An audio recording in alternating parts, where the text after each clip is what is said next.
Hi, it's me again with Corel Draw Tips and Tricks. I'm going to draw this with 4 different tools. You're going to see in just a second. I'm going to take a square, Control D and make a duplicate. I'm going to rotate it just 10 degrees and I'm going to fill in that little sliver. Now, regardless what size I make it, it's still a 10-degree item. That's my writing area. So I'm going to start off with the B-spline tool. And I'm going to just start clicking and making curves. And what I really enjoy about drawing like this, you never know what you're going to get till you're through. So that looks pretty good. I'm going to use it again, and I'm going to B-spline, and I'm just making turns, and then I'm going to come back in that hole and back out that hole, and I can adjust it later. And then we can go, since it's going to be outside that box. And see, it even curves it because I got my setting on 100. So I'm not particularly happy, so I'm going to take the shape tool, and I can make this thing kind of conform more to my pattern of the first one. And you can really change it up quite a bit and do whatever you want.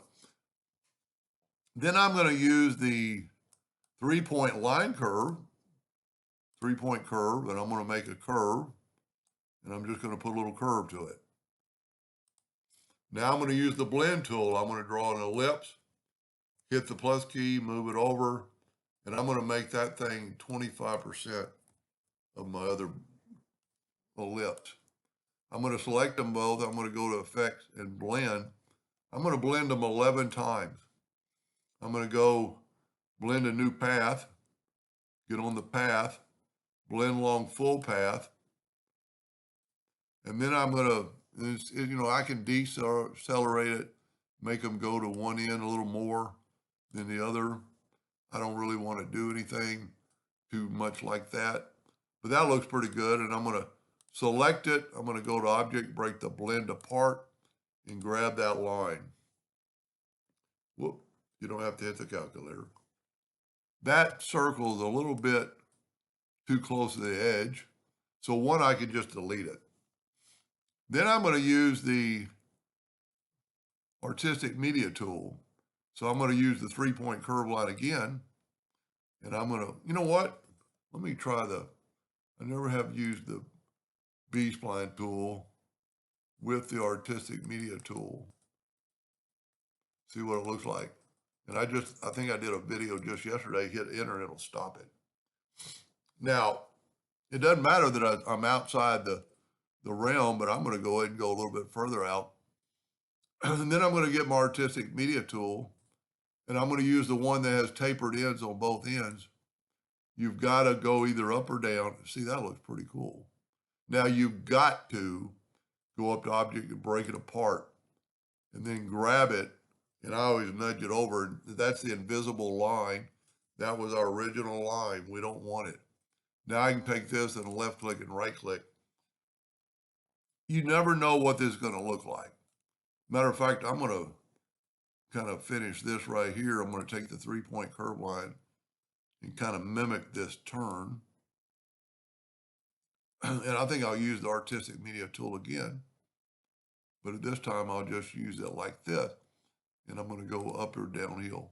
Okay, maybe, you know what? Let's go to the one that has a tail. And at this time, we still got to go to Object, break it apart. I always nudge in case I get the wrong one, then I can nudge it back. Now I can left click, right click. And what I said before, you never know what it's going to look like till we start rotating it. So I'm going to use the B-spline tool again.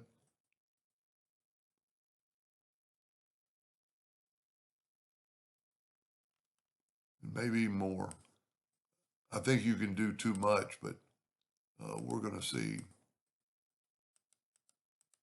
I'm just moving my hand and just clicking the mouse. Okay, let's say that's enough. Let's take this and nudge it out of the way twice. Now let's group this, Control G. Now we're going to go, and we want to keep this triangle somewhat. I'm going to go to intersect, and I'm going to nudge that over. That's my drawing. But I've got to rotate at this peak. So what I'm going to do, I'm going to get rid of all this. I'm not going to get rid of it. I'm going to nudge it over. I'm going to Control D and make a duplicate. And using the control button, I'm going to do that right there. Now I'm going to grab my two circles or two triangles. You know what? I'm going to do them again. And I'm going to weld these. And hopefully those lines in the middle disappear. I'm going to take my virtual segment delete key and delete this line. And I'm going to go in and weld this together just so it won't be but one piece. I'm going to make it red. Then I'm going to nudge it back. Now at this point we could make it smaller, but I'm not going to because I'm not going to print it or anything. Now you've got that. Control D and make a duplicate and move the center rotation to that triangle point and rotate it 20 degrees. Now at this time we can take away our triangle and grab this one again and Control D. It's still going to rotate from that center and rotate it 40 degrees. And then you can just keep going. And then take this, get it out of the way. Man, that's big. Let's group it and weld it. It looks like you drew this for hours. I'm not real excited about the interior. And you know, if you look, that's what we did down here. No, that's what we did with the curve line. But look at the blended dots, you know, where we mimicked. And then if we turn the whole thing yellow, let's make it smaller. If we make the whole thing yellow, take away the outline, that's pretty cool.